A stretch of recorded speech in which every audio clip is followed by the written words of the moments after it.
Kids.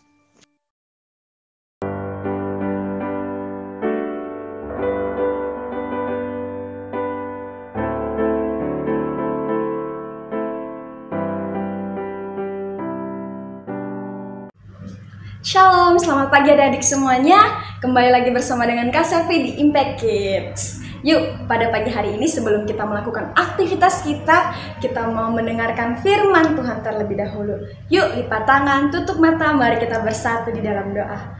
Tuhan Allah Bapa kami yang baik, terima kasih buat pagi hari ini Tuhan. Kami boleh bangun dari tempat tidur kami boleh sehat, itu semuanya karena Tuhan yang beserta dengan kami.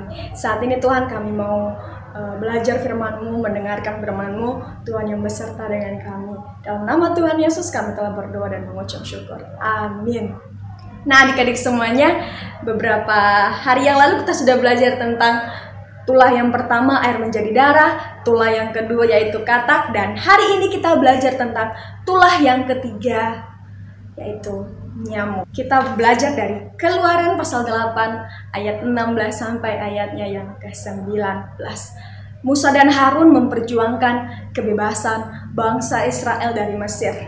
Mereka memperjuangkan bagaimana bangsa Israel agar dibebaskan keluar dari tanah Mesir. Tetapi Firaun masih saja menahan bangsa Israel. Walaupun dia mengatakan bahwa dia akan membebaskan bangsa Israel, namun kenyataannya dia tetap menahan bangsa Israel. Allah berfirman kepada Musa agar Harun mengulurkan tongkatnya dan memukul ke debu tanah.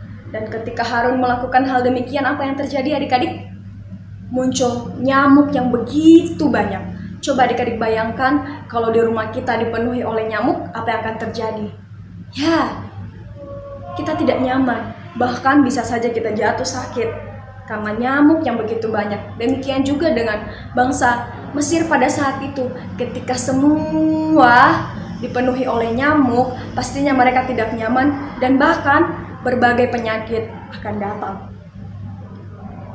Di ayatnya yang ke-16, berfirmanlah Tuhan kepada Musa, katakanlah kepada Harun, ulurkanlah tongkatmu dan pukulkanlah itu ke debu tanah, maka debu itu akan menjadi nyamuk di seluruh tanah Mesir.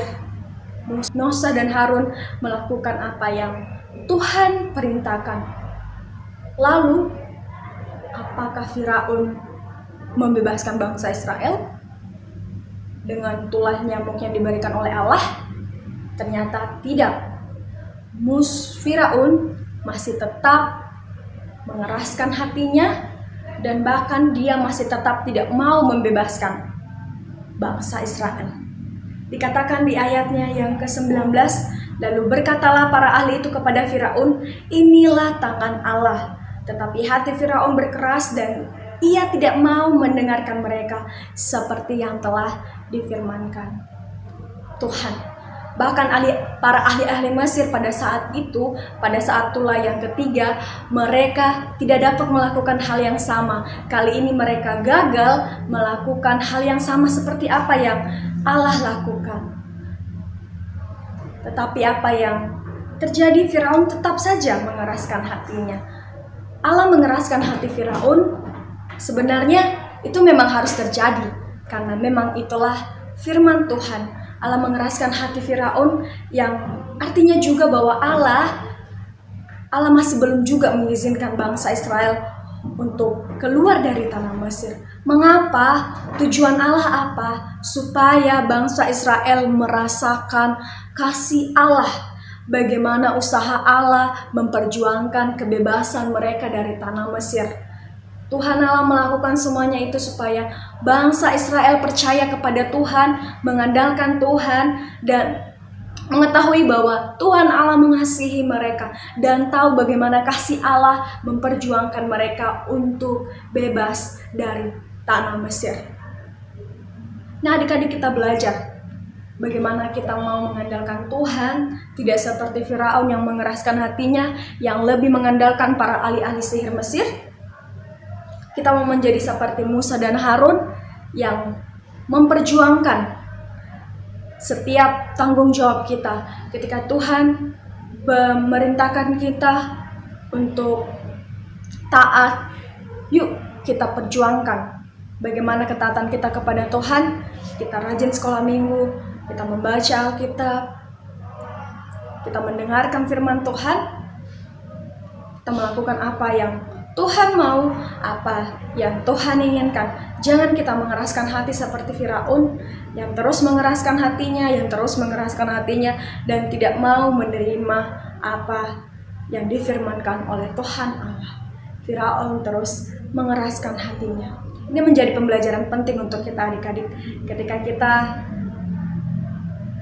melakukan perintah Tuhan, apakah kita mau mendengarkan perintah Tuhan atau kita mau mengeraskan hati kita, tidak mau mendengarkan firman Tuhan dan tidak mau melakukannya.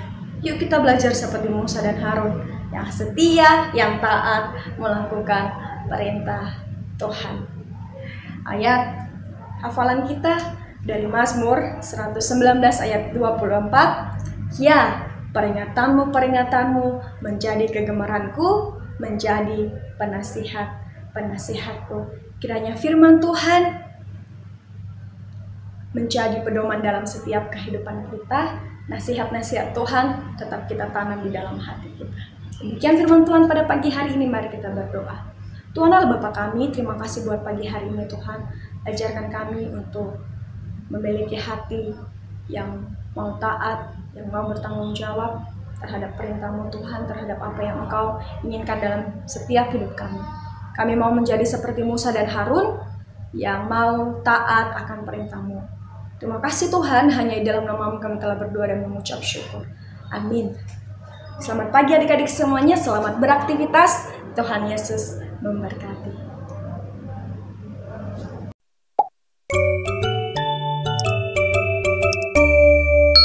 Impact Kids.